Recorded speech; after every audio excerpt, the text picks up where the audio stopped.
Housing relief in refugee camps is about to get very, very, very simple. IKEA simple, to be precise. The IKEA Foundation has partnered with UNICEF for well over a decade to help improve the lives of those displaced by human conflict and natural disasters across the globe. On their latest initiative, along with the United Nations Refugee Agency, the Swedish retailer is providing what is best known for: affordable, easy to transport, and simple to put together furniture that comes in a flat pack cardboard box with all the tools that you need to put it together and an illustration aid manual. There's one key difference, that now we won't be seeing furniture and tables or lamps, but modular shelters that can be easily deployed and assembled in as little as 4 hours for refugees. Nick, this is very, very exciting because so far the housing that is used in these refugee camps is very ephemeral.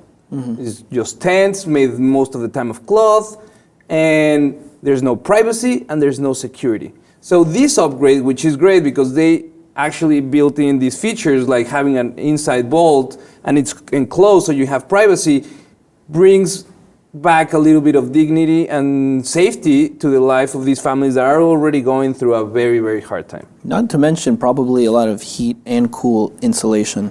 So that's a big thing.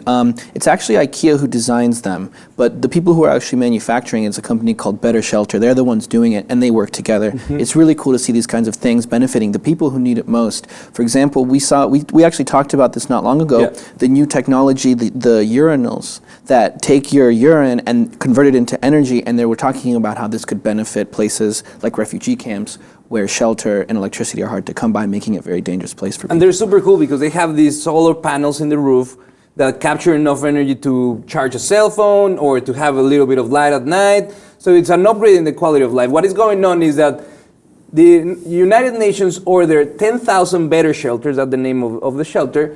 These are housing units, and they will be produced and coming into Iraq. Because in Iraq, as we know, there's a serious situation where there's thousands of Syrian refugees, and not only Syrian refugees, there's almost, it's about 2.5 million Iraqi citizens that have been internally displaced. So we are going to see it in the summer that all of these refugee camps are going to get a real needed upgrade and uplift to the quality of life.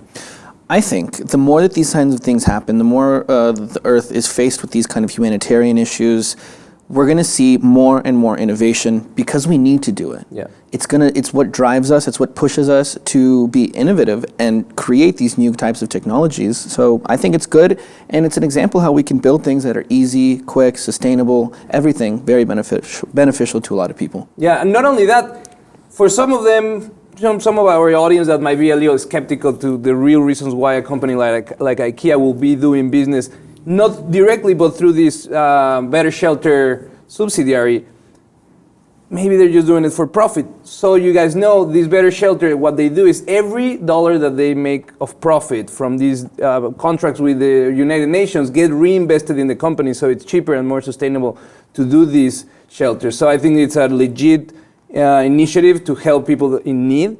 And we want to know what you think. Do you think there's more examples of conscious corporate actions, or is it just something to clean their name? Let us know what you think. And if you haven't, please subscribe to the Lib TV.